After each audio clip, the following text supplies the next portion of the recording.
y se perpetúe. Entonces, arranquemos con la idea de quienes organizaron inicialmente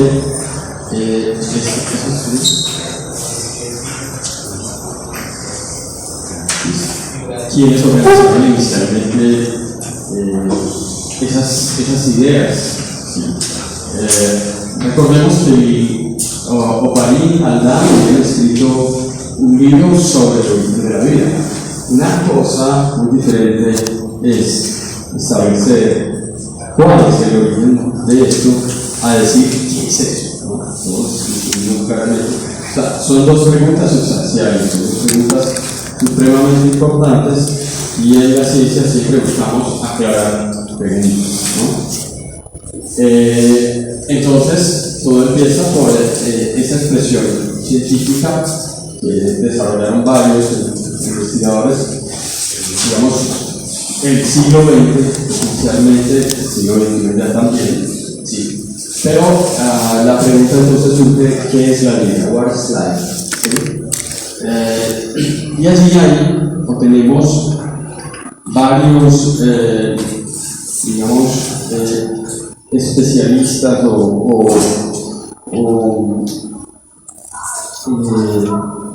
pensadores que han sido grandes científicos como tal, dentro de física, la química, la misma biología, ¿sí? Y comenzaremos entonces por Erwin Schrödinger, ¿sí? Que escribe un libro, ¿sí? En 1944 sobre qué es la vida. Iremos con Ortega y Gasset, que es un filósofo español que reflexiona sobre la vida, pero vamos a ver que esa reflexión sobre la vida es su vida, la vida personal, mi vida, la de todos. Y realmente, si tiene sentido reflexionar sobre mi vida, la vida se relacionaría con la vida de mi mascota, con la vida de mis bacterias, con la vida de las plantas que tengo en casa, etc., ¿no? Porque en síntesis es la misma esencia, la misma materia, ¿sí? También seguiremos con Lilia Perugini. Y aquí el libro básicamente no se va a llamar ¿Qué es la vida?, sino el inicio o el nacimiento del tiempo, donde este bioquímico específicamente, incluso Belga, hace, digamos, una reflexión general, tanto como dónde arranca en un momento dado el tiempo, es decir, físicamente, ¿sí? Pero en qué momento para la vida arranca su tiempo, ¿sí? Y que hay básicamente dos tiempos para la materia inanimada y para la materia animada, vamos a decirlo así, aunque eso pues tiene su sesgo todavía. Decir que la materia viva es solamente la única animada es muy complicado, ¿no? Porque conocemos materia que no viva, que también puede ser animada, ¿sí? Luego hablaremos un poco del libro de Lynn Margulis, ¿sí? Con Dorian Sagan, que también se llama What is Life, ¿sí? Dorian es hijo de Carl Sagan. No, carajo. Voy a quedarme aquí para.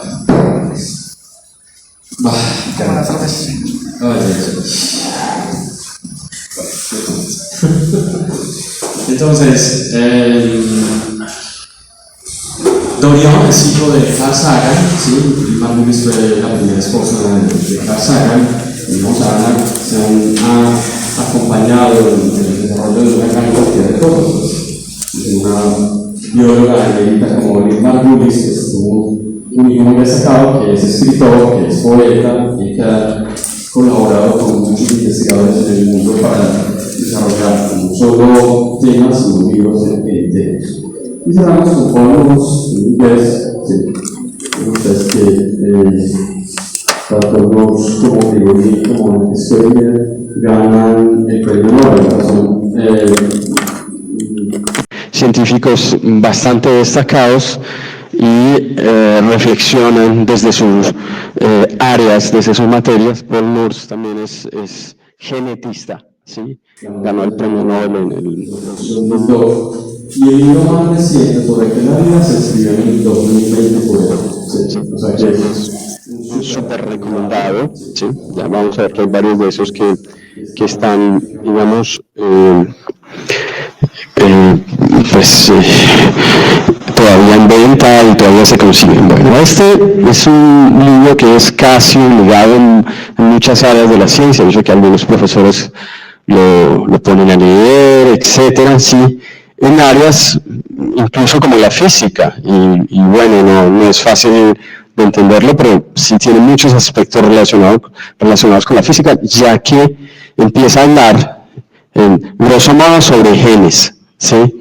No habla todavía de unidades ni cosas por el estilo, como lo hablaremos mucho después, es decir, en los años 80, 90 ya, el gen pasa a ser una entidad muy autónoma y significativa, pero introduce también los términos mutaciones. Es decir, ya para esa época teníamos claro que las mutaciones, ¿sí?, eran elementos que perturbaban los genes, y ese caballero físico habla de esos dos temas, ¿sí?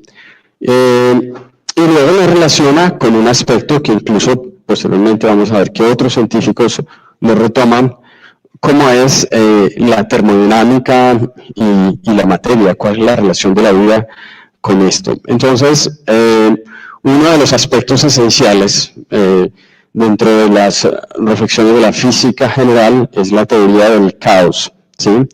Y él ya introduce dentro de estos aspectos la vida, es decir, empieza a reflexionar sobre la vida, ¿sí? Entonces es muy interesante porque hasta la fecha nadie había hecho una reflexión, digamos, lo suficientemente seria, y él pasa de aspectos meramente científicos, o sea, incluso hasta la cuántica, ¿sí? No tanto la relatividad, pero sí la cuántica, llegando hasta aspectos meramente filosóficos. Por eso, precisamente por este libro, a Schellenberg se le considera filósofo, ¿no? Porque hace, digamos, una reflexión muy general. Ahí en ese link que les dejo pueden leer todo el libro, está todo en español, hay un link también para inglés, quien lo quiera leer, todo el libro está completo. No es esta edición que aparece allí, por supuesto la primera, pero en general hay acceso hoy en día muy fácilmente a este libro. Como dato contrastante, ¿sí? Y en biología lo hacemos mucho, dado que la vida de un individuo no es lo mismo que la vida de todas las células en la Tierra. Entonces Ortega y Gasset hace una reflexión desde la filosofía. ¿Para quién? Para el ser humano, ¿sí?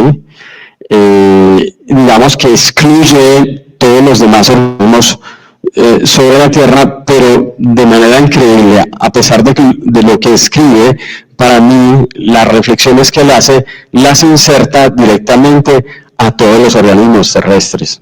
El hecho de reflexionar sobre la vida humana, las reflexiones que las hace, no excluiría ningún tipo de célula en la Tierra, ¿sí? Y aquí leeremos, por ejemplo, hay tantas realidades como puntos de vista. El punto de vista crea el panorama. Yo soy yo y mis circunstancias, es una frase famosísima de él, ¿sí? La vida de cada uno está entre la necesidad y la libertad. Bueno, el aspecto de libertad es un aspecto supremamente complejo que la ciencia no se va a meter allí, ni más ni menos a tratar de cuestionarlo o reflexionar sobre él, ¿sí? Pero sí la necesidad, y vamos a ver que la necesidad es uno de los aspectos esenciales para la vida, como es comer, ¿sí? Usted deja de comer y ahí para la vida. Entonces empieza a insertar elementos que son muy importantes, ya no solo para la filosofía, sino que son esenciales para la ciencia. Y él utiliza estos términos como, por una abracadabra de paradoja, la vida, que es siempre la mía, ¿sí? Bueno, es un poco ególatra don José Ortega y Gasset, es que cada cual vive efectivamente, no tiene principio ni fin, y sin embargo no es infinita. Esa frase me parece maravillosa, porque es, digamos, uno de los aspectos que buscamos en la astrobiología. Si la vida surgió con el universo, pues ya en una parte del universo está ¿sí? Y en algún momento acabará, pues sí, en algún momento también el universo acabará. Es de las predicciones que calcula efectivamente la física. Y aquí lo dice pues de manera muy personal, cada cual se encuentra ya sin saber cómo dentro de ella. Es decir, células, humanos y todos están inmersos dentro de la vida,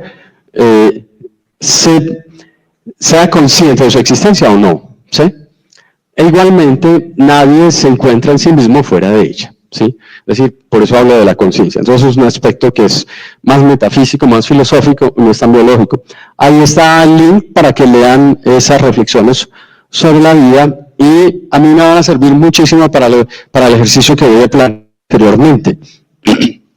Luego viene Don Ilya Prigozhin, es un ruso que sale de la Rusia, de la Unión Soviética básicamente, y se va hacia Bélgica. Allí desarrolla pues muchos aspectos de la bioquímica, es un gran teórico, ¿sí?, dentro de la química, y hace pues unos estudios profundos específicamente sobre la materia, ¿sí?, las moléculas orgánicas, ¿sí?, y la autoorganización de las moléculas de la vida. Para él esto es un aspecto esencial que lo obliga de alguna manera a empezar a reflexionar sobre la vida como un estado especial de la materia, ¿sí?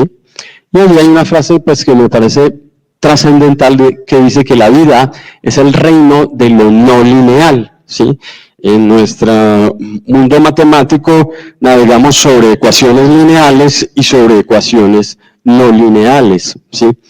Obviamente no es exclusivo lo no lineal de la vida, vemos que hay problemas también específicos no lineales en la física y en la química, así que, e incluso en la matemática, así que este aspecto pues es muy importante dado que ya empieza a distinguir, ¿sí?, a enmarcar la vida como algo, ¿sí?, muy específico, ¿sí?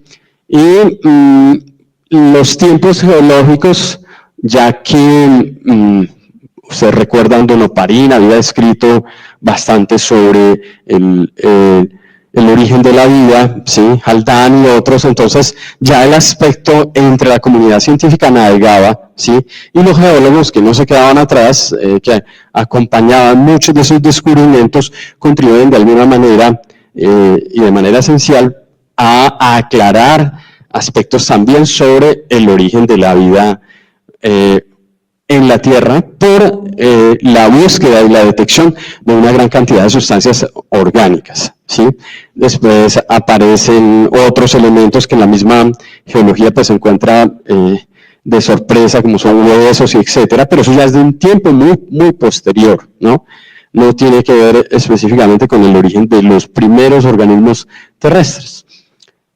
Cierro con esta frase de él, que es la función, ¿sí?, la vida, la función que crea estructura, y los fenómenos irreversibles son el origen de la organización biológica, es decir, la vida. Es muy interesante lo que ellos plantean. Luego viene, por aquí coloco a don Neil Margulis y a Dorian Sagan, que escriben un libro, ese libro sí se llama ¿Qué es la vida?, específicamente, ¿sí?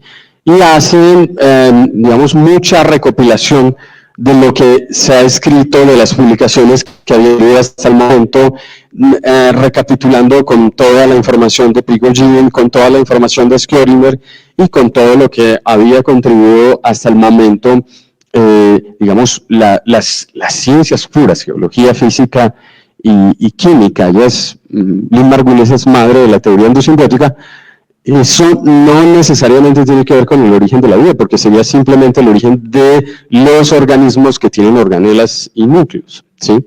Pero sentarse a reflexionar sobre el origen de la vida, ya sea terrestre o extraterrestre, pues sigue siendo esencial para pensadores, por ejemplo, de alto calibre, dado que es muy importante. Entonces, ahí retomo, digamos, expresiones como la materia, ¿sí?, que pues es tratada, sí, o utilizada definitivamente como una onda, sí, en un momento dado, sí, igualmente inserta las palabras caos, sí, que es uno de los aspectos esenciales, por ejemplo, dentro de las reflexiones de la física de la entropía, sí. Las reacciones químicas siguen participando, mire que está en los conceptos igualmente de Prigogine, ¿sí? Y de ahí para adelante, pues establece, digamos, un paralelo incluso entre cosas tan sencillas como una bacteria y el cerebro humano, ¿sí? Entonces, hay las mismas esencias entre esos dos tipos de sustancias, donde uno es una neurona y otro es una bacteria, pero guarda efectivamente los mismos principios. Y al final dice que la vida incluso aparece, pues en el, digamos como en el primer momento, en un extraño momento, ¿sí? Donde, pues es prácticamente, eso me parece muy sorprendente que se haga esa afirmación, porque es supremamente filosófico. Dice que es prácticamente inevitable que aparezca la vida. Digo dicen, pues porque no solamente Lin, sino también Dorian, ¿sí? Y pues obviamente lo circunscribe dentro de la Tierra, aunque en el libro, quienes vayan a tener la oportunidad de leerlo, no encontré pues la posibilidad de descargarlo ni nada por el estilo. Van a encontrar que algunos aspectos astrobiológicos sí se tratan también en el libro. Entonces que cierra ya, es decir, tanto el libro de Margulis y Dorion como este genetista que se llama Paul Nurse, que aclara, o sea, gana el premio Nobel por aclarar algunos aspectos del ciclo celular a principios del 2001. Ahora, en el 2020, escribe un libro sobre qué es la vida igualmente. Y hace ya distingos, efectivamente tiene mucho más elementos actualmente, pues porque tenemos la genómica, hemos hecho toneladas de árboles filogenéticos, tenemos mucho más datos, entonces se sobreentendería, ¿sí?, que hay aspectos que superarían a las primeras definiciones, tanto de Prigogine como de Schrödinger, y sin embargo, es muy cauteloso en decir, no, yo simplemente voy a hacer una aproximación de la vida diferente a la que ellos hicieron. Lo que me parece buenísimo, porque quiere decir que ahí faltan elementos. Seguramente para Prigogine y para Schrödinger no hay, pues, no había más bien toda la información requerida para que se pudiera tener unas definiciones. Nuevamente aparecen sobre estos aspectos genes, que ya es desde sus inicios, ¿sí? Miren que estamos en el 50, yo sigo pegado a los años 50, cuando el libro de Schrödinger Darwin pues marca un corte importante dentro de la ciencia, y además aparece el ADN y además aparecen creación de aminoácidos a partir de moléculas inorgánicas, etcétera. Entonces, allí hace referencia nuevamente a la parte genética. Obvio, él es especialista en genética, ¿sí? Pero igualmente no desecha aspectos que son muy importantes para la química. Las reacciones químicas no abandonan las definiciones, ¿sí? Y hay un capítulo importante específicamente sobre esto de las reacciones químicas. Luego, cierra entonces específicamente con la idea de que la complejidad y otros aspectos esenciales, ¿sí?, le ocurren a la célula, así que hace una identificación o una retoma del origen de la vida a partir de la información y los elementos que hemos aportado ya en las ciencias, en todas las ciencias. Yo entonces hice un ejercicio muy simpático que fue tomar esas definiciones, ¿sí? Tomar las definiciones de tres de ellos, no voy a decir cuál, ¿sí?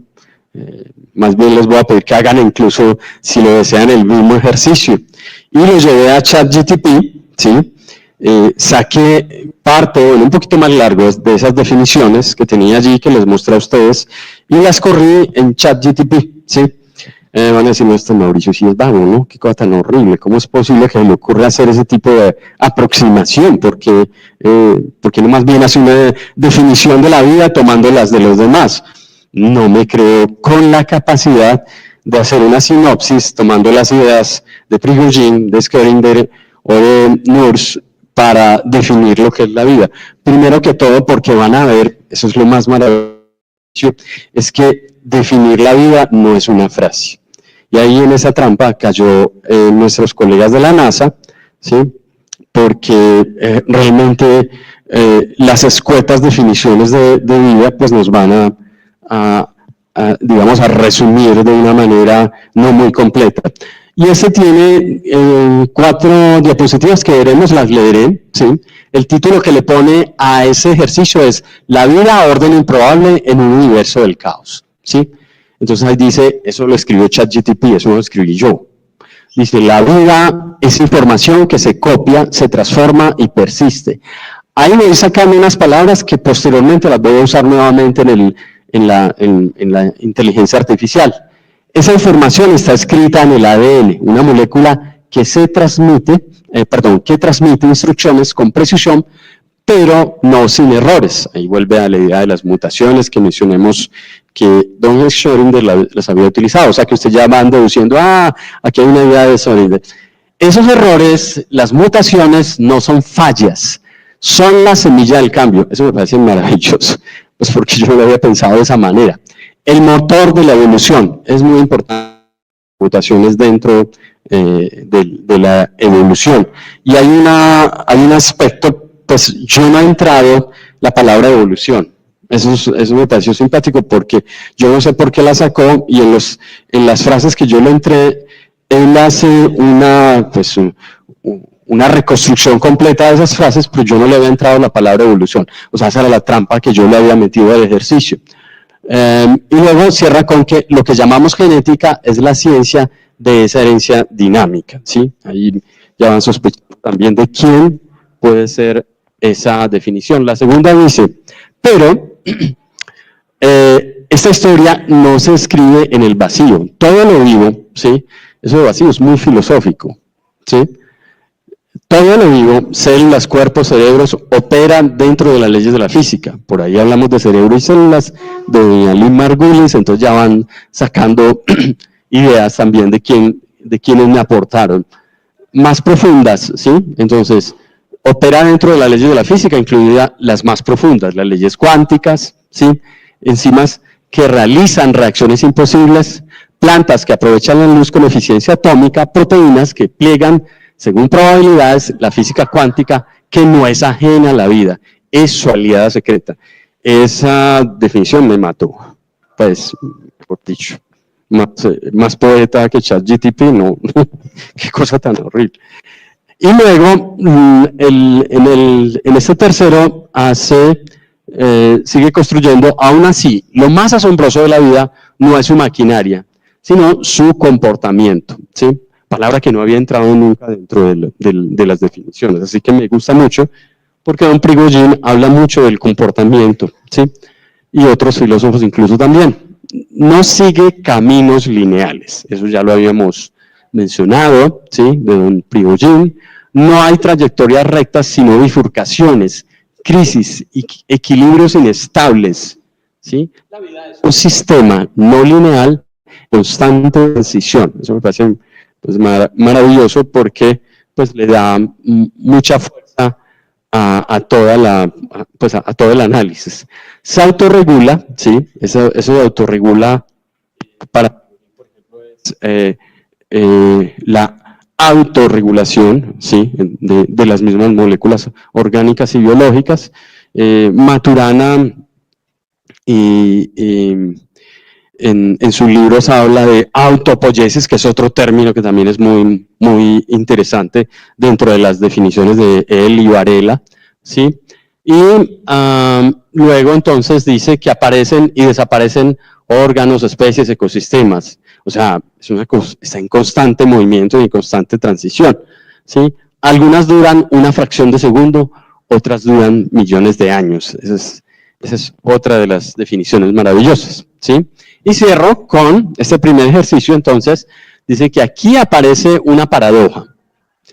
Y no me queda fácil saber de cuál de los tres lo saco, porque eso ya es trabajo de la inteligencia artificial, aunque pues yo le puedo sacar palabras de algunos de los textos que yo aporté, ¿sí? Entonces, todo el universo tiende al desorden, la entropía, ¿sí? Lo que es posible que venga de Schrödinger y de Prigogine, ¿sí? Esa tendencia al caos es inevitable, pero la vida parece resistirse, ¿sí? Esa palabra me parece buenísima, porque me va a servir para un sinónimo que acotaremos después. ¿Cómo puede, y enseguida me hace preguntas, o nos hace preguntas, ¿sí? Entonces, como quien dice, no vas a creer que la definición que le doy yo es completa, cerrada y terminada, ¿no?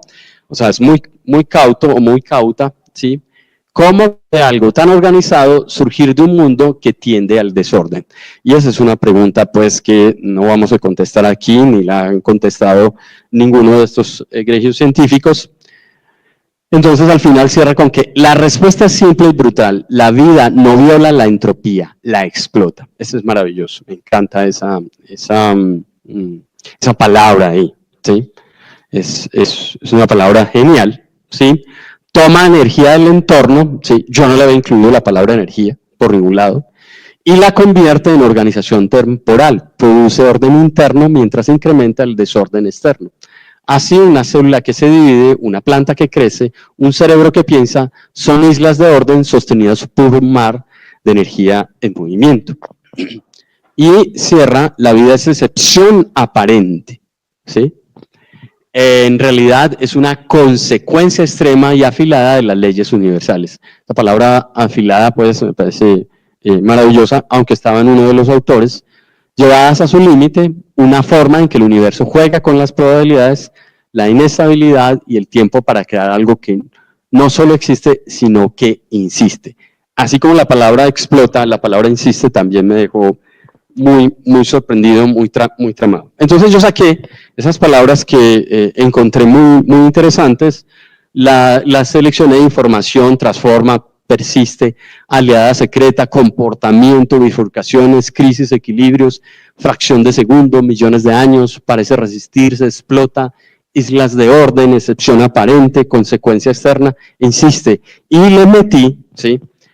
Nuevamente, o sea, yo le insistí para que la palabra evolución la retratara. Y entonces me organizó la cosa completamente diferente. Ya no me lo organizó como frases tratando de construirlo, sino que lo pasó a unos bloques generales. Entonces hay un bloque que se llama naturaleza de la vida y lo encierra en estas tres definiciones, o en estos tres términos o definiciones. La naturaleza de la vida tiene información, transforma y persiste, aliada secreta. Pues eso me parece maravilloso, porque hay un libro que leímos recientemente en Ameba, donde, y de hecho le pueden preguntar a Mario porque él nos trató el tema, donde pues se demuestra muy bien cómo algunos aspectos de la vida están inmersos también con la cuántica, están bien asociadas. El bloque 2 habla de una dinámica vital, ¿sí? Y allí entonces coloca el asentamiento no lineal, ¿sí?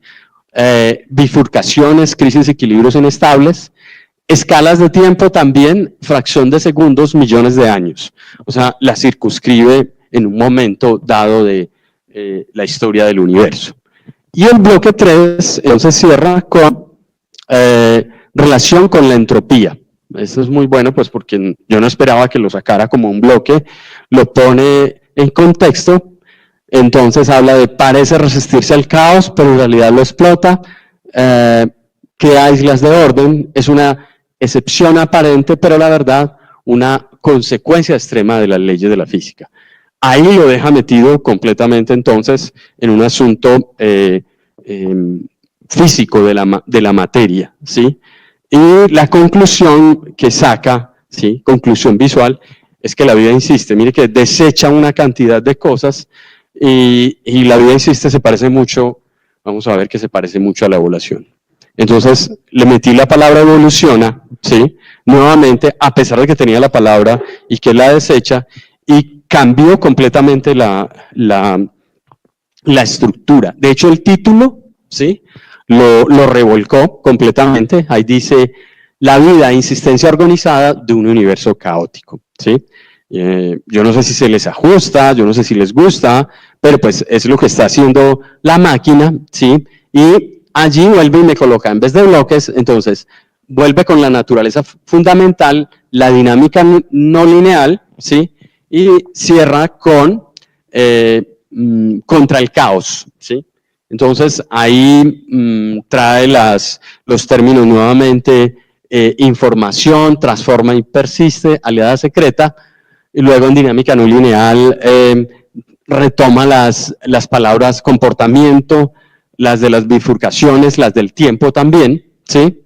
Y cierra entonces igualmente con contra el caos, es decir, aquí ya establece una diferencia enorme, dado que para pensadores o científicos como Prigogine y Schrödinger, el asunto físico es esencial, es muy importante, entonces había que colocarlo dentro del contexto, o sea que ustedes ya saben más o menos ya cuáles son los que coloqué allí para correr juntos, ¿sí? Yo coloqué esas tres ideas y saca estas, entonces ahí coloca, parece resistirse, ¿sí? Pero en realidad la explota, o sea, el caos en vez de desecharlo, le saca, esto se quedó sin, le saca, bueno, se está yendo a la distancia. Entonces voy a hablar duro, chicos, porque si esto se va, entonces ya tengo que cuadrarlo aquí. Si no me oyen bien, me dicen por favor. Entonces, nuevamente, explota, que es una palabra que me gusta mucho, que la coloque allí en la definición, islas de orden, ¿sí? La palabra orden persiste, es muy Prigogine, ¿sí? Excepción aparente que resulta en consecuencia extrema. Esa frase es nueva, ¿sí? Y en la conclusión coloca ya no solo la palabra existe, sino la palabra evoluciona, ¿sí? Me llama poderosamente la atención porque ya vieron que allá la tenía metida y habla de evolución, ¿sí? Pero aquí la palabra evolución pasa a ser supremamente importante, ¿sí?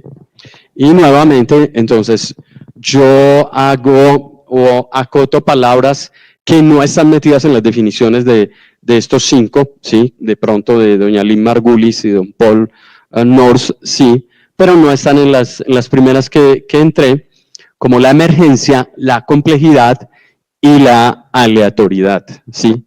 Las vuelvo a colocar en ChatGPT y le da, digamos, como una clasificación a las palabras, es decir, se cansa de las definiciones y más bien nos va a colocar las palabras que definen lo que quizás sería la vida. Entonces ahí me encanta porque en realidad no podemos hacer definiciones, ¿sí? Muy completas para decir que es la vida. Definitivamente eso no tiene del todo sentido y es mejor hablar de qué hace la vida. Por eso la vida es información, transforma y persiste, aliada secreta, ¿sí? Emergencia, ¿sí? Complejidad y aleatoriedad.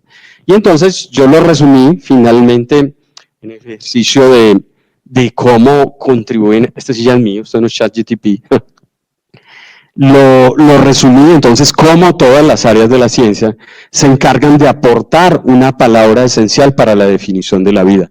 Y es muy difícil decir que la biología tiene todo la definición. Sería pues absurdo decir eso, ¿sí? Entonces, la geología aporta el tiempo, no podemos hablar de la vida sin los tiempos geológicos, en el inicio de los tiempos, la historia, prehistoria, etcétera. La literatura y la historia han aprovechado eso. La física, en el concepto de relatividad y cuántica, la cuántica es más reciente, la relatividad ya se nos ha metido, ¿sí? Desde hace mucho tiempo, el famoso experimento de que si viajamos a la velocidad de la luz, ¿sí? Una célula no va a envejecer más rápido que aquella que se queda viajando a la velocidad de la Tierra. No sé si el experimento existe, pero pues para nosotros es muy sugestivo en biología y otras áreas pensar que eso va a pasar, es decir, que se para la expresión de los genes de senescencia y retarda todo eso. Eso habría que hacer una demostración genética también. La química en general, todas las reacciones, ¿sí? Porque la vida es un arsenal de reacciones químicas, ¿sí? Indiscutible. La biología con el aspecto esencial como la evolución, es decir, la vida ha evolucionado, ¿sí? Y ese es el aspecto esencial que aporta la biología diferencial. La estadística con el azar y la aleatoriedad y la información, es decir, contribuyendo a esos aspectos en que analiza la estadística y la matemática, ¿sí? La filosofía con el estado de emergencia, ¿sí? Como ese estado de la materia que va a implicar, ¿sí? Una adaptación, ¿sí? Y uniéndolas todas 6, ¿sí? Hay una palabra que no la podemos acomodar, yo trato de buscar a quién pertenece la palabra complejidad, y no es solamente la filosofía, no es solamente las ciencias puras, tampoco las ciencias aplicadas, ¿sí? Menos la ingeniería, es decir, es transversal a todos. La complejidad es un asunto muy, muy importante dentro de la ciencia, y yo lo coloco ahí como una palabra que une absolutamente todo. Por eso cierro diciendo que faltaba la astrobiología, que reúne todo esto, ¿no? Para la astrobiología, todas esas reflexiones son esenciales, ¿sí? Y coloco entonces la definición que hace la NASA en su sitio web de astrobiología, ¿sí? Donde en una frase muy, muy sencilla dice que la vida se autosostiene químicamente, es un sistema capaz de tener, pues, o de hacer evolución darwiniana.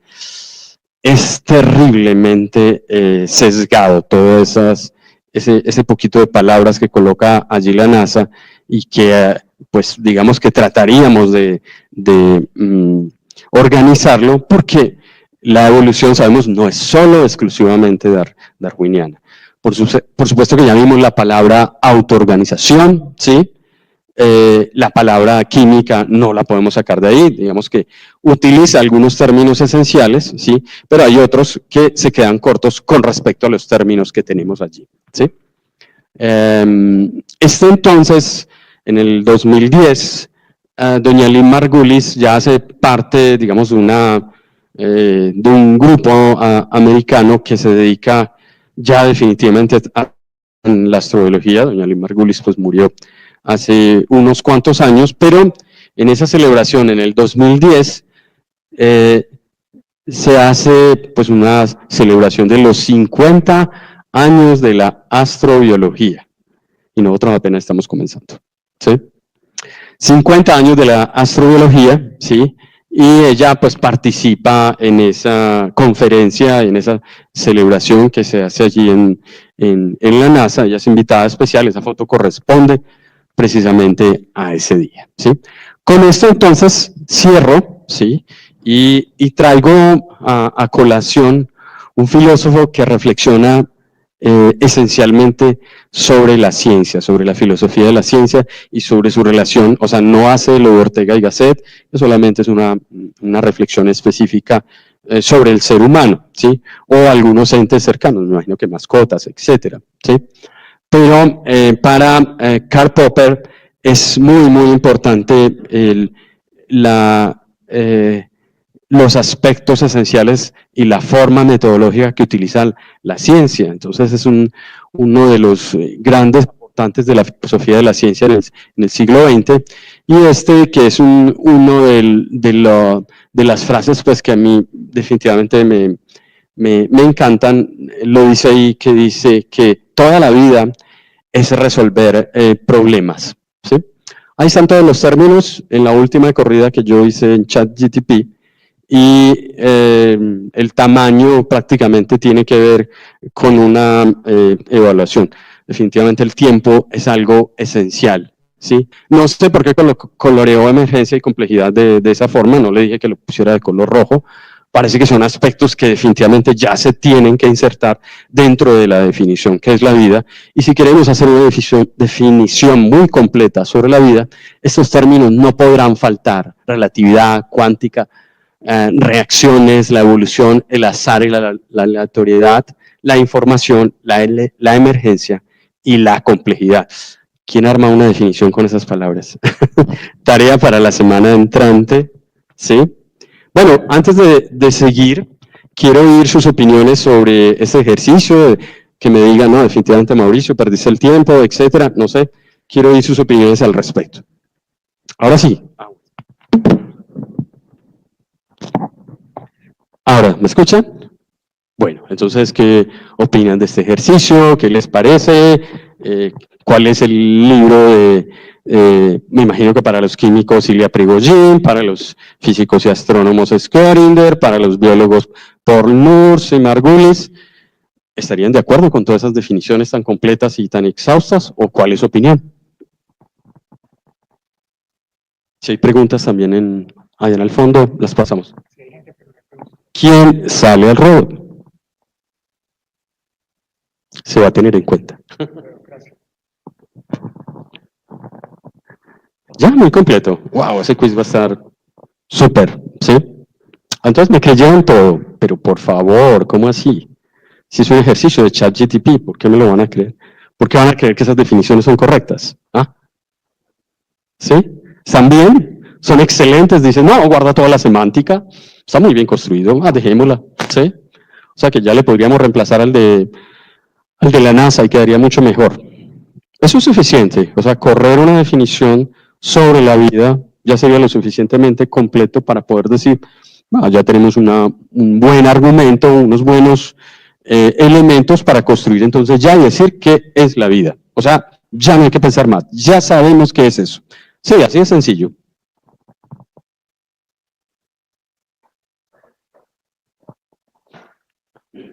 Pues, profe, no tanto como de que sea correcta, sino tener en cuenta que, por ejemplo, la NASA, la definición que se tiene también es bajo el concepto de que se está buscando constantemente vida en otros lugares. Entonces, es la definición que se tiene bajo la cual se busca. Es como un parámetro como tal, más que una definición. Y obviamente, pues, el utilizar como todas estas diferentes semánticas que describe cada uno de estos diferentes científicos, le permite a ChatGPT como armar un mondongo de palabras y ponerlo pues, semánticamente muy bonito, pero definitivamente pues esto no deja de ser una mezcolanza de un poco de todas esas cosas y realmente no alcanza como a cumplir y decir que llegar a reemplazar no se podría bajo pues lo que le digo de que es más un parámetro que tiene la NASA para buscar estas cosas de vida y no tanto como una definición. Muy interesante lo que dices, Pedro. Definitivamente, algunos somos más pragmáticos, es decir, no hay problema de que la definición sea incompleta porque lo que estamos es buscando la vida.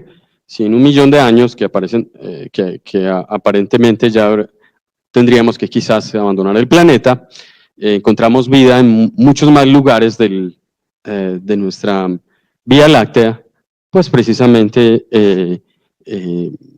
ya tendremos muchos más elementos reales, ¿no? Evidencias. Bueno, respecto a la pregunta que nos estabas haciendo ahora, me parece que ChatGPT lo que hace más, como también mencionaba el compañero, es prácticamente como un resumen, como de las definiciones de cada uno de los autores pues, que nos mencionaste. Pero me parece que como uno de ellos hizo un libro en el 2020, o sea, prácticamente ahora, parece que la definición, así como lo decías ahora, no está completa. O sea, no se puede decir a ciencia cierta, o sea, como qué es la vida, porque recuerdo que en una de las primeras plenarias, no sé si fue en la primera o en la segunda, se hizo la pregunta como, ustedes cada uno, usted, el profe Mario, el profe Jorge, explicaban como su definición de qué es la vida. Entonces, si imagínate que cada uno tiene su definición, entonces es muy complejo decir, pues, no, esto es la vida. La del origen también puede, porque cada día vamos aprendiendo cosas nuevas y después todo se va cambiando. Y si encontramos vida afuera, aún más se va a complicar. Entonces, sí, como complicado todo. ¿Quién más aporta? Camilo. A ver, vamos.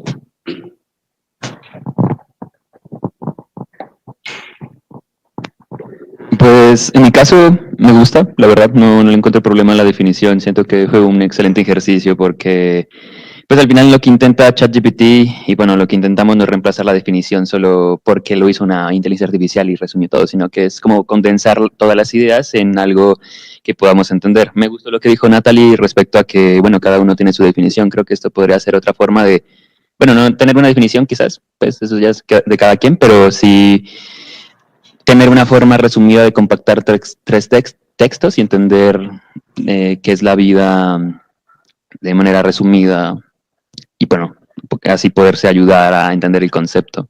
Lo que sí me hizo ruido, quizás, es lo de cuando hablaba del caos y la entropía, que todo tiende al desorden. O sea, la palabra todo tiende, bueno, la frase todo tiende al desorden.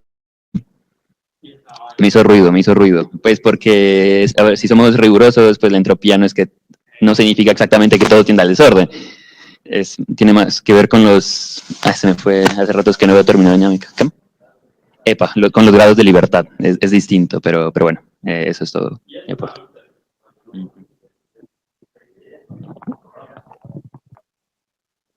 ¿Qué más?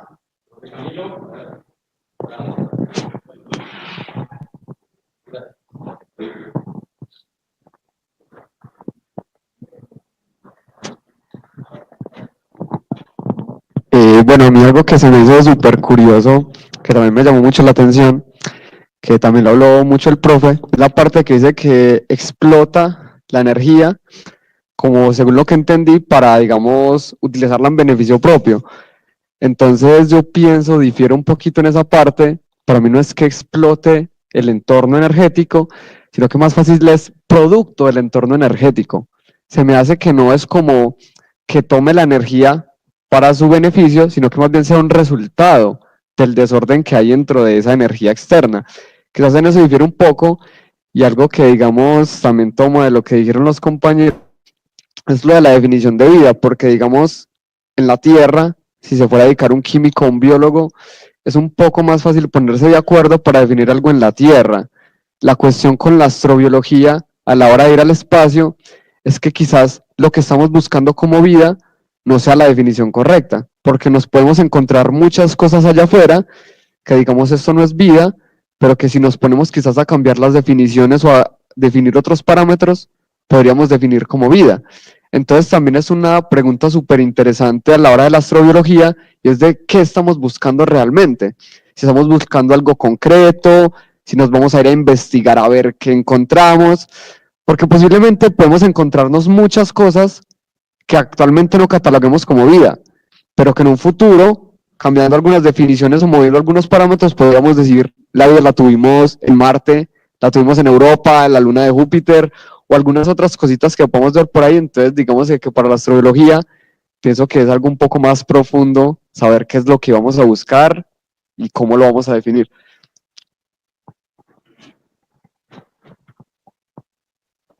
Me encanta porque los cuatro han controvertido lo que ha hecho ChatGPT y eso me gusta mucho. Bueno, yo quiero, Juan. Bueno, yo quiero, como a veces uno ignora como este tipo de contextos. Cuando nosotros miramos al espacio y hay algo que está muy lejano, nosotros no estamos viendo el presente, estamos viendo el pasado. Entonces, cuando nos vamos a escalas de millones de años luz, estamos viendo la luz que nos llega desde hace millones de años. Puede que estemos viendo planetas que ni siquiera existen en este momento. Y decimos, no, es que ahí hay vida. Bueno, quizás pudo haber habido vida en algún momento, pero en ese instante no sabemos qué hay allí.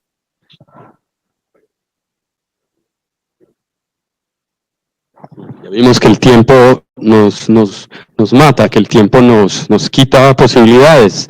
¿Qué más? Sin penas, con toda tranquilidad. Pueden controvertir, ¿sí?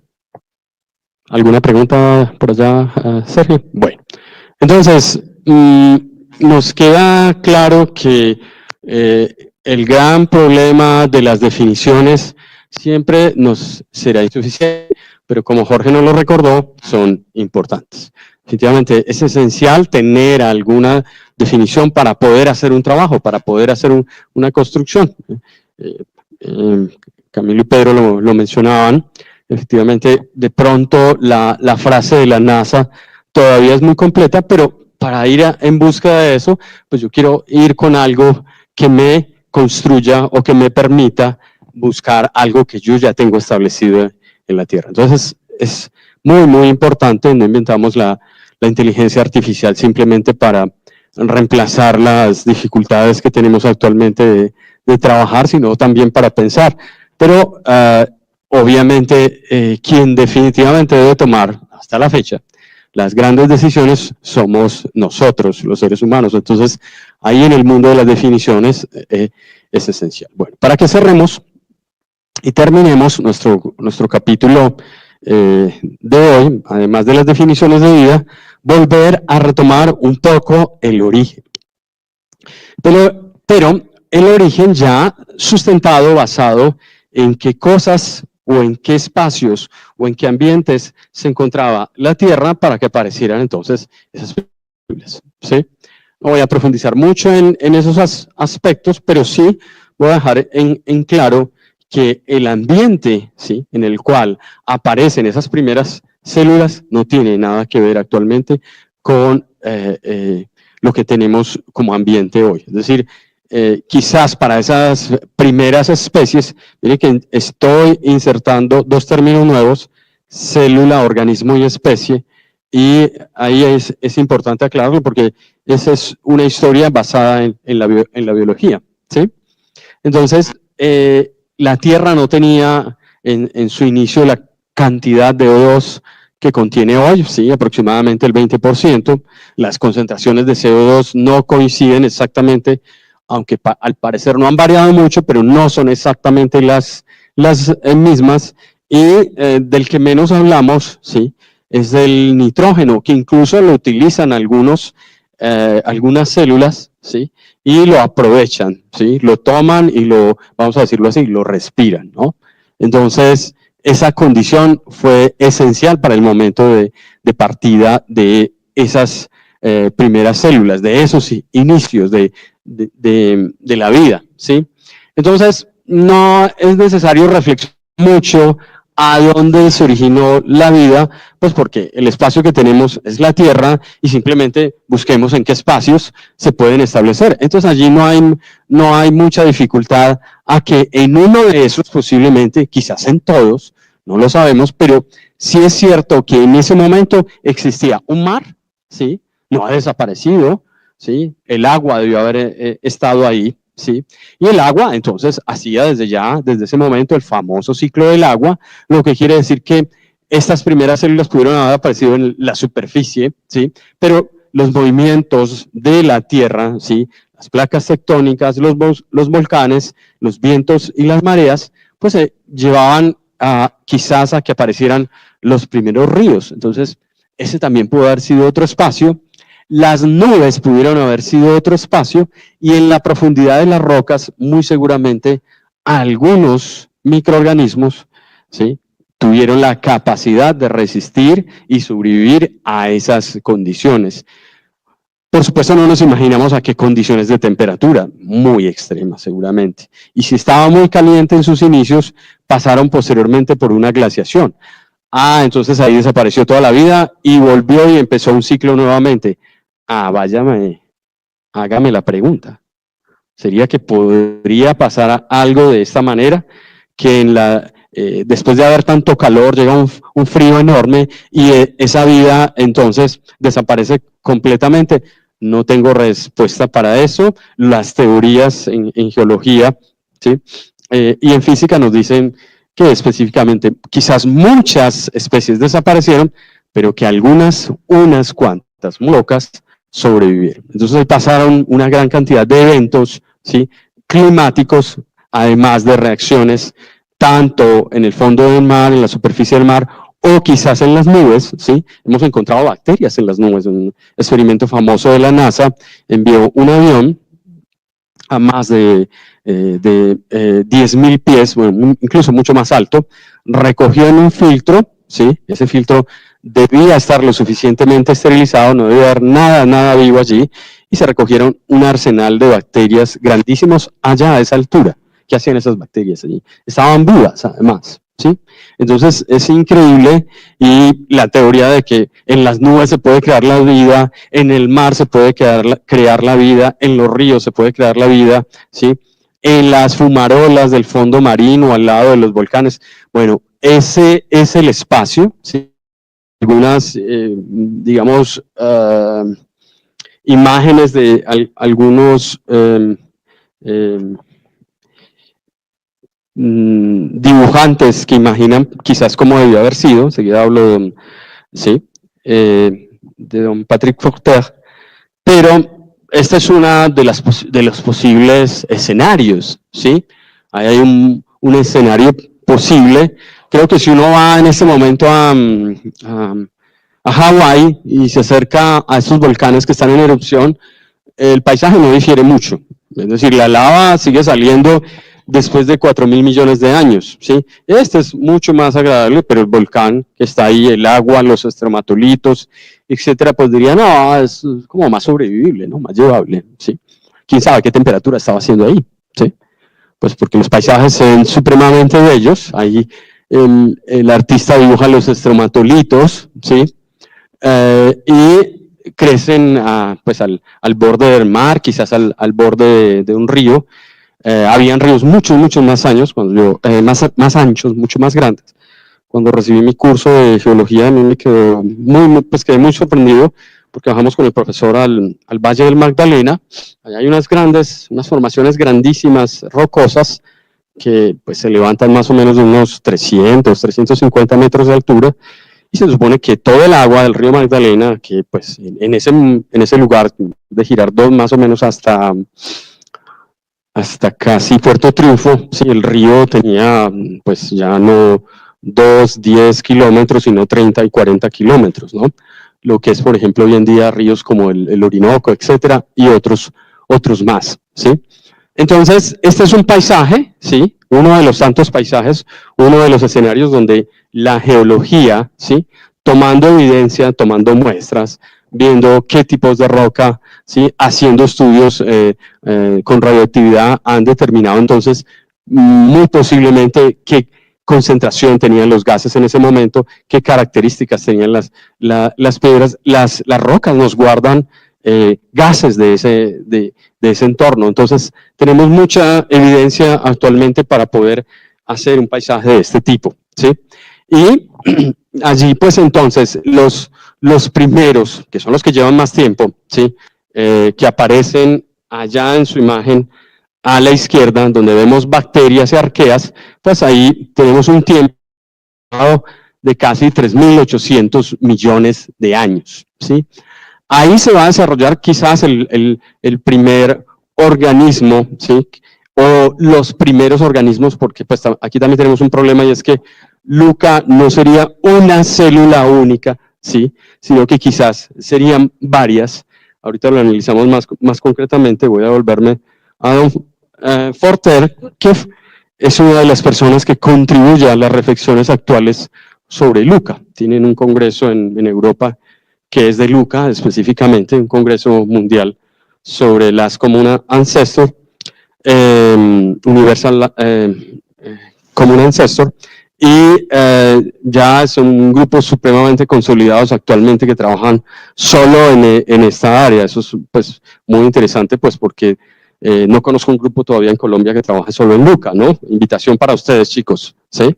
Entonces, él fue amiguísimo de doña Lynn Margulis, y viajaban a España, a Río Tinto, a extraer una gran cantidad de extremófilos. Don Forter hipotetiza a los virus como organismos. Ya él no dice que no sean células, ¿sí? Entonces es una autoridad del mundo de arqueas extremófilas, ¿sí? Y aquí podemos mirar ya de manera más precisa las líneas, es decir, que no se completan. Ustedes ven que algunas líneas en el tiempo se van a quedar cortas, y la más larga, las que están en la mitad de la rama, pues son las que van a llegar hasta las bacterias que tenemos actualmente. Entonces, muchas, ¿sí? Si vemos todas las puntas, es decir, la gran mayoría de especies que tenemos en la Tierra, incluidas las bacterias sin excepción, y una buena cantidad de ellas ya han desaparecido completamente. Entonces, allá en la punta, ¿sí? A este lado, tendríamos ese primer organismo que da pie a que arranque, entonces, la vida como tal en la Tierra. No estoy diciendo que vino de afuera o que apareció en la Tierra. Ahí no me va a tomar la cabeza ni me va a preocupar. Quizás llegó de afuera y generó todo este árbol filogenético, ¿sí? O quizás apareció en la Tierra. No es problema, es muy independiente, ¿sí? Es diferente, ¿sí? Me parece que son dos problemas independientes. Bueno, y aquí tenemos el árbol que resume, pues, grosso modo, ese mismo árbol que vemos allí anteriormente, donde nuevamente colocamos las bacterias, las arqueas y eucaria, ¿no? Ahí tenemos entonces las bacterias púrpura, las bacterias gram positivas, las bacterias gram negativas, etcétera, relacionadas y muy cercanas a arqueas que definitivamente desarrollan todo el mundo eucariota. Allí hay un problema porque mucha gente coloca a Luca en la parte de abajo y la pregunta es ¿por qué no estaría en la intersección? ¿Sí? ¿Sí me siguen? No tengo en este momento marcador, pero a ver si me lo... Ah, sí, aquí está. ¿Sí? Entonces la pregunta es, ¿Luca estaría aquí o estaría acá? En todos los dibujos aparece abajo. ¿Y por qué no estaría en la intersección? ¿Por qué no estaría en la división? Bueno, ahí dejo la pregunta, ¿sí? Para que la piensen, la reflexionen, ¿sí? Y la trabajemos entonces para nuestro siguiente quiz. Uno de los aspectos entonces también que relacionamos dentro de los famosos árboles genéticos, filogenéticos, aquellos que hemos hecho mucho de eso, pues encontramos que las líneas que vienen de un ancestro común no siempre corresponderían a ciertas herencias, ¿sí? Por ejemplo, si la mitocondria, ¿sí?, salió de una de estas bacterias, o de las bacterias y no de las arqueas, entonces esa mitocondria pasaría, ¿sí?, a algunas, ¿sí? Aquí tenemos, digamos, como el paso de lo que sería quizás la mitocondria o viceversa, ¿sí? Entonces insertaría esa mitocondria en todos los eucariotas, ¿sí? Plantas, animales, etcétera, ¿sí? Y viceversa. Muy seguramente arquea ha contribuido a bacteria, ¿sí? No aparece tan claro que eucaria haya contribuido a bacteria, pero también podríamos pensar eso. Entonces, también la historia de los árboles filogenéticos se empieza a reevaluar. Nosotros utilizábamos unos métodos muy infalibles para construirlos y bueno, son algoritmos estadísticos muy sencillos que nos dan, digamos, esta formación y nos permiten establecer ramas, taxas y grupos principales y derivados. Aquí está el resumen más organizado, el más bonito, los que se presentan en los artículos, pero hoy en día, digamos que esta construcción se hace con mucha más información, es decir, lograr ya esto actualmente es muy complejo, dado que se requiere un aparato muy potente para construir un árbol que aparentemente es muy sencillo. Entonces ustedes busquen allá en su celular una herramienta que se llama ITOL, T-O-L, ¿sí? Y allí están todo lo celular, todo lo que son células en la Tierra, ¿sí? Allá van a ver un gran árbol filogenético circular, muy parecido a este, ¿sí? Pero el gran cuestionamiento que muchos le hacen a ITOL, incluso en la publicación que viene aquí más adelante, es que los virus no entran por ningún lado. Lo que es lógico, decir, pues si los virus no entran ahí, porque es que los virus no son células. Y aquí estamos haciendo un árbol filogenético, un árbol de evolución en el tiempo, de división de especies, de separación de características, donde pues los virus no tendrían cabido, ¿sí? Es solo celular, ¿sí? No discutiría, por ejemplo, con la idea de que no es vida, ¿sí? Simplemente es información. Y sería muy complejo, pero es uno de los reclamos que hacen algunos. Entonces ahí están, digamos, mejor acomodados lo que teníamos antes de los años 70, que son los famosos reinos, ¿sí? Entonces teníamos las plantas, los animales, etcétera. Eso ya quedó absorbido por un dominio, pero en este árbol reclasifica de manera mucho más grata y amigable para la biología, pues toda la parte taxonómica, no sacando toda la información, ¿sí?, a una jerarquización solamente o exclusivamente con ADN ribosomal. Bueno, este entonces es uno de los artículos que reclama definitivamente la organización, ¿sí?, de los virus dentro de esos árboles. Entonces aquí hay un problema porque el árbol deberá ser construido con células y con no células, ¿sí?, que es lo que tenemos claro, ¿sí? Si el árbol de la vida, ¿sí?, involucra a los virus, entonces ya partimos del principio que los virus entonces estarían vivos, ¿sí? Para mí ha sido muy difícil estar en el partido del Nacional, digo no, del Medellín y del Nacional, no, de los virus vivos y los virus no vivos, ¿sí? ¿Por qué? Porque es muy complejo. Mónica.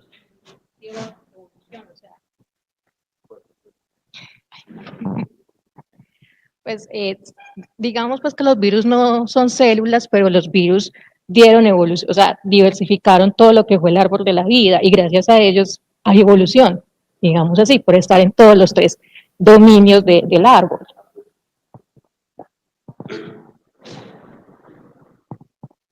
Muy importante lo que nos aporta Mónica porque es innegable, eso que nos comenta ella. Los virus han contribuido a la formación y a la evolución de las células.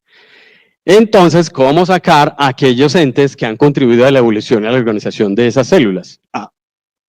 Entonces, haga una excepción, ¿sí? En la ecuación coloque menos, un momento, no es tan sencillo. ¿Por qué? Porque yo voy a retirar información. Y dijimos que la vida es ¿qué? Información.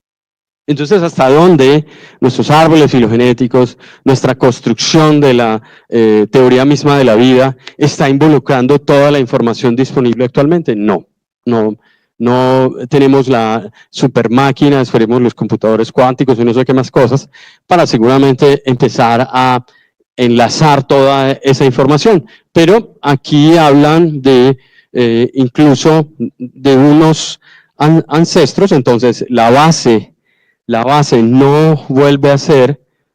Hay una pregunta afuera, adelante. Entonces escuchemos la pregunta de afuera, Sergio. Los árboles filogenéticos son universales y si lo son, están enraizados en un único tronco inicial. Ya. Los árboles filogenéticos no podemos llamarlo como un asunto universal en cuanto a que, pues, si los usamos y nos sirven para clasificar los organismos, empezamos a hablar de una universalidad que no necesariamente, si yo hablo de evolución, corresponde a los tiempos. Ahí hemos caído en unos errores gravísimos. La genómica se ha tirado árboles completos por datos digamos, mal cargados, ¿sí?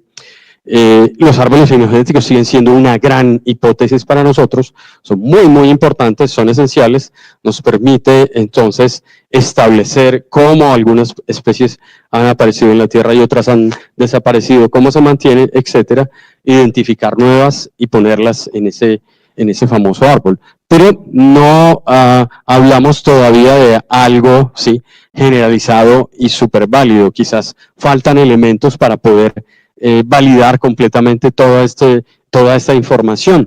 En este árbol que está allí, por ejemplo, está la transferencia de ácidos nucleicos desde la mitocondria a otras células, ¿no? Y los plásmidos, entonces, que se pasan entre bacterias. Decíamos que los los virioides son ARN vagabundo, ¿no? No se guarda en ninguna cápside, no se... bueno, y entonces los plásmidos, ¿qué son? Si las bacterias los arrojan al medio, los toman, esa información que se comparte, entonces, ¿cómo funciona esa información genética que se va al ambiente?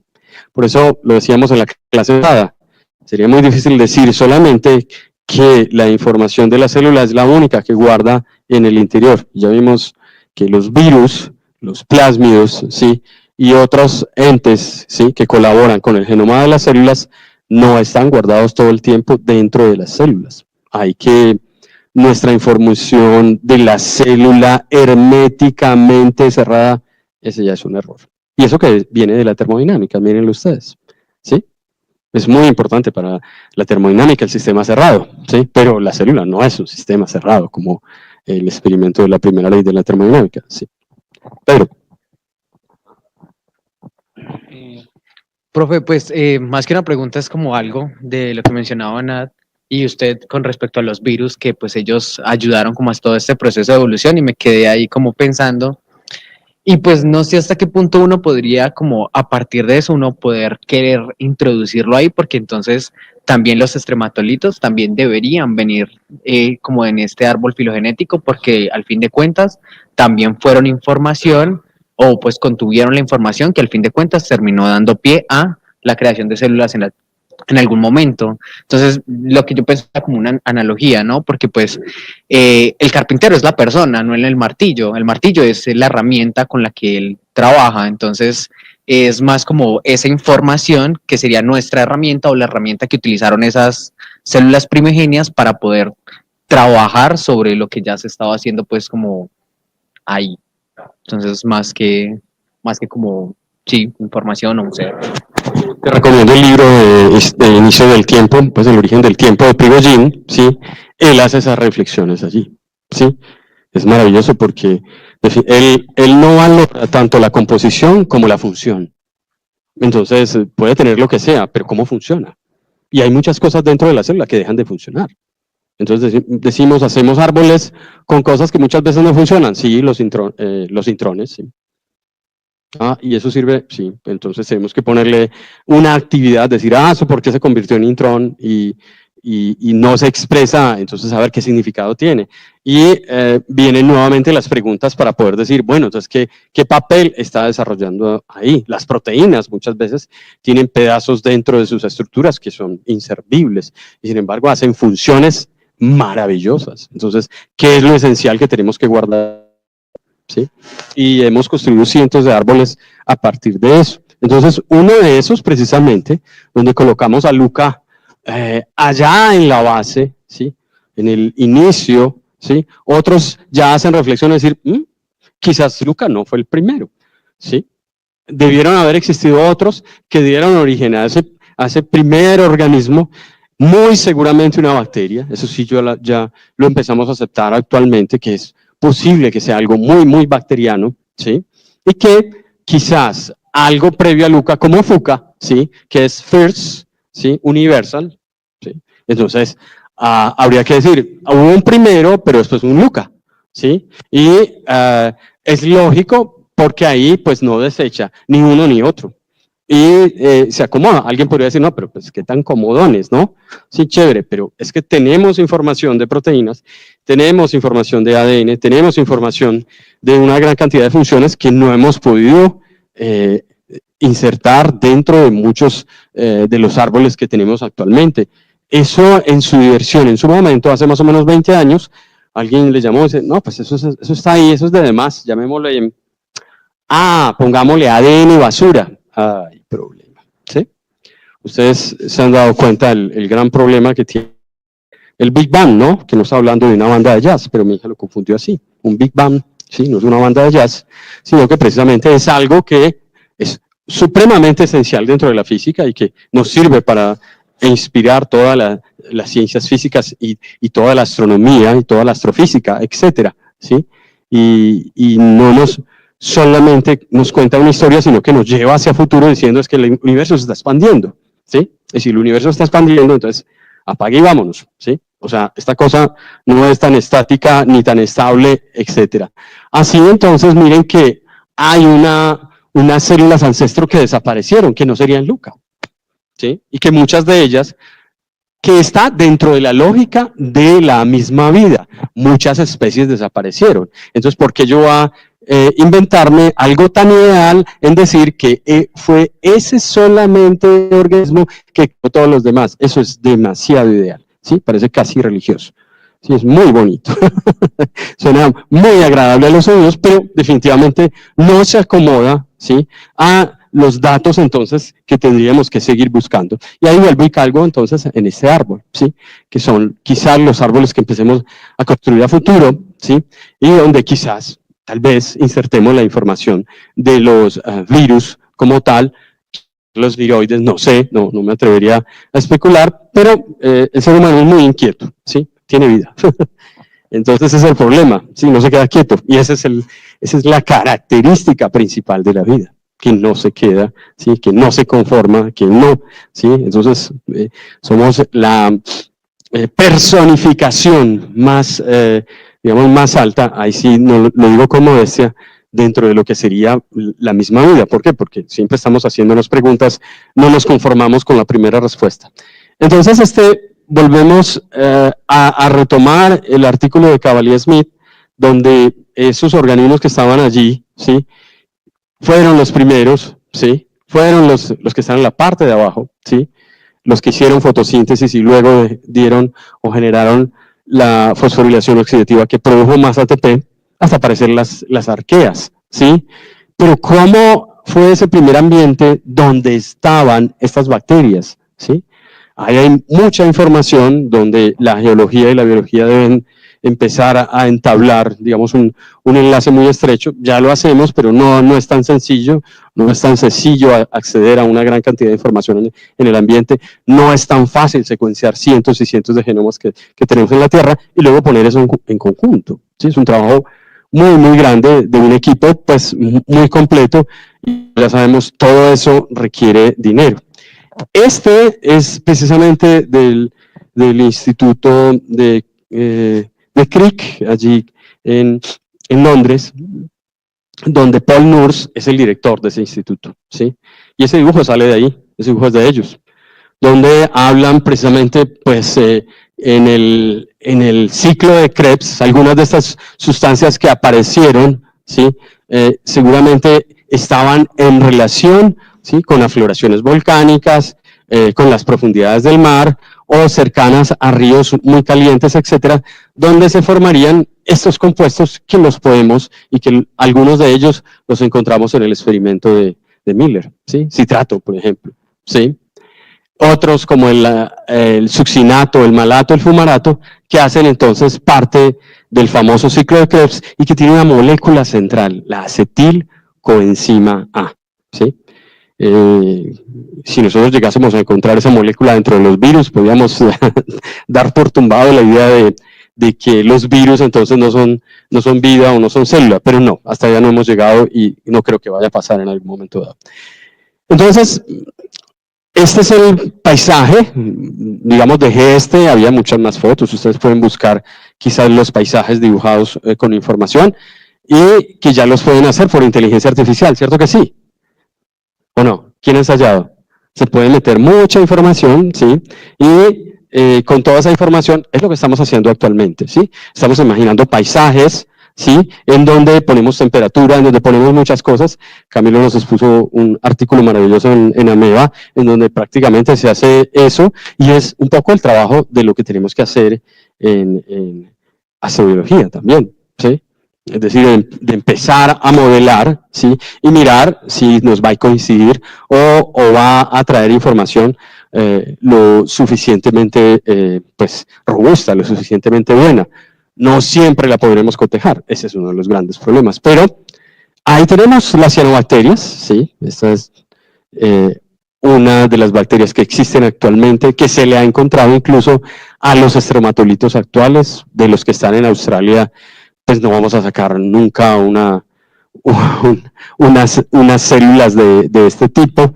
Todos recuerdan en la época bueno, ustedes estaban muy pequeños, o algunos no habían nacido, que a principios del siglo XXI se habían traído unas muestras de Marte y unas posibles células, ¿sí? Algo alargado como un bastón, daría la idea de que definitivamente allá existieron microorganismos.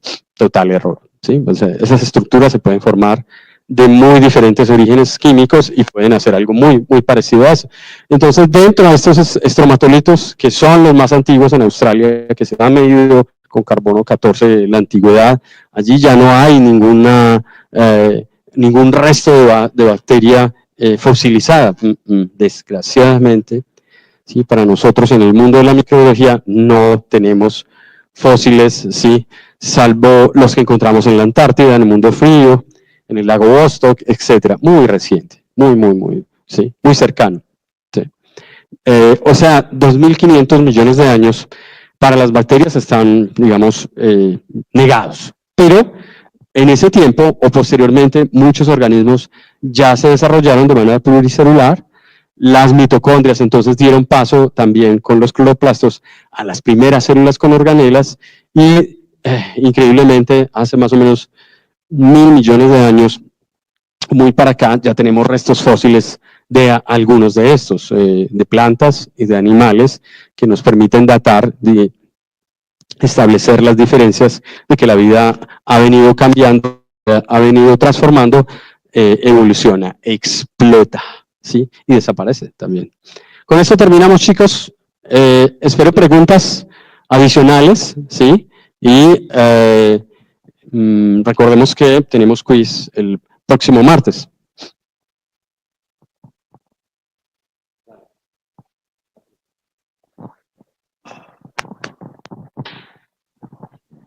Lo mío es un comentario, pregunta, creo. Pues es que desde la sesión que tuvimos en Ameba me puse a pensar que, bueno, claro, el planeta que estábamos analizando era un planeta literalmente igual a la Tierra y que usualmente siempre buscamos vida en lugares que tengan condiciones como las actuales, pues por lo menos, pero me puse a pensar en que, bueno, ¿por qué no estudiar planetas que estén en la etapa volcánica y buscar planetas que tengan atmósferas que sean muy densas con CO2, bueno, yo qué sé, y ahí ver si las simulaciones nos permiten encontrar que podrían ocurrir reacciones que generen la vida, o sea, en vez de buscar vida en lugares muy semejantes a la Tierra, ¿por qué no buscar vida en lugares muy semejantes a la Tierra primigenia? David nos va a poner en 8 días, bueno, el próximo martes, artículo de las plantas con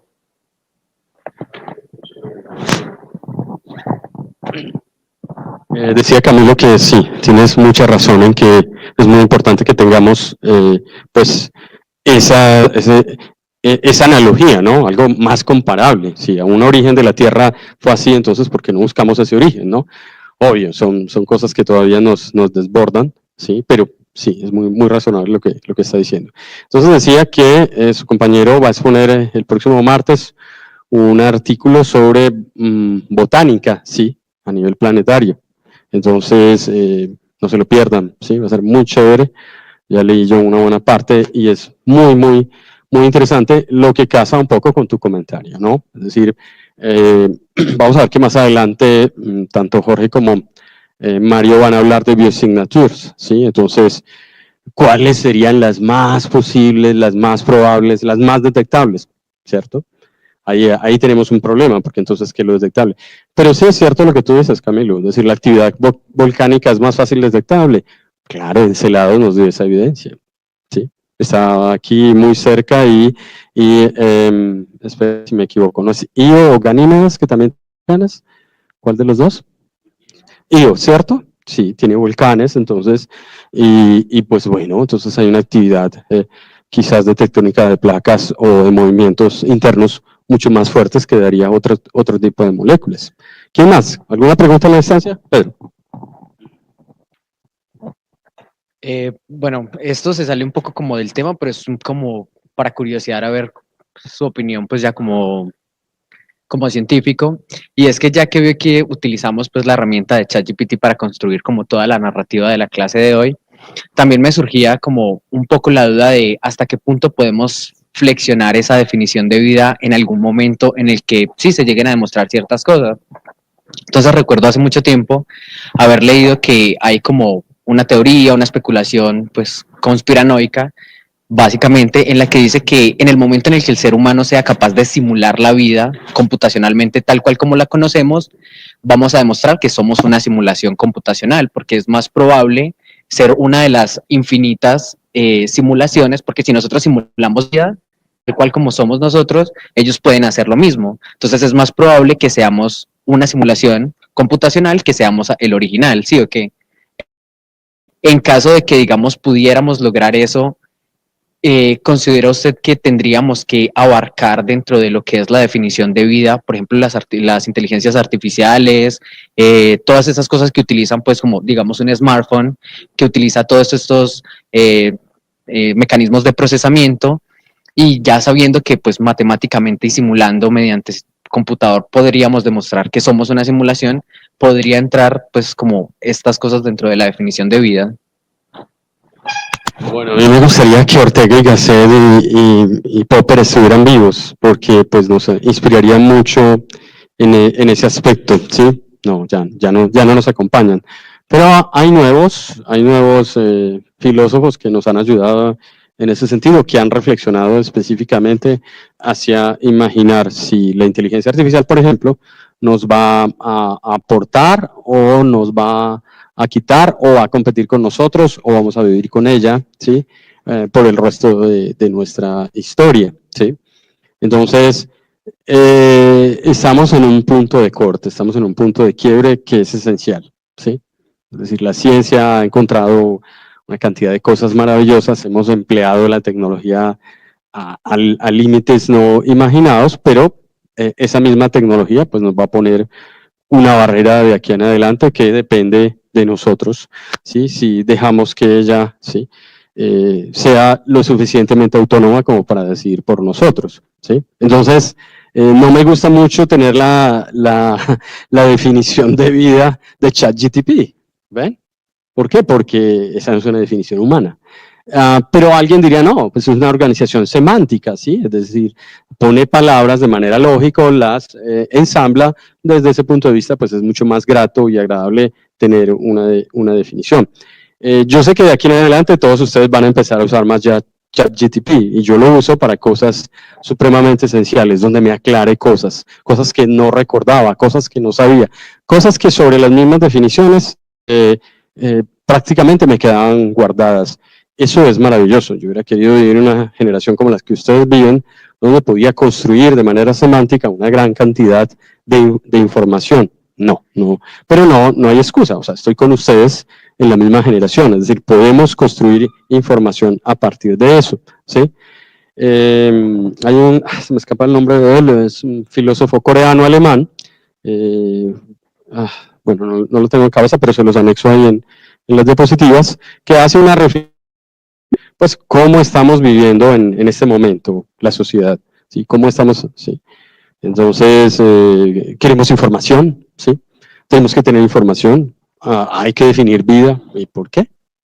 ¿Sí?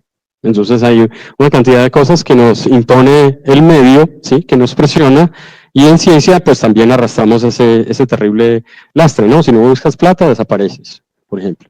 Entonces es un poco vacío, es una sociedad un poco que pues cosifica absolutamente, y es lo que usamos con la inteligencia artificial. Nosotros utilizamos la inteligencia artificial como teniendo una mascota, ¿sí? Es nuestra mascota útil, es grata, etcétera. Entonces, bueno, chicos, muchísimas gracias. Nos vemos el próximo martes. Recuerden que arrancamos con un quiz de Kahoot, ¿sí?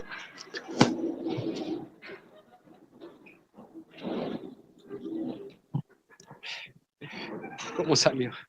Sí.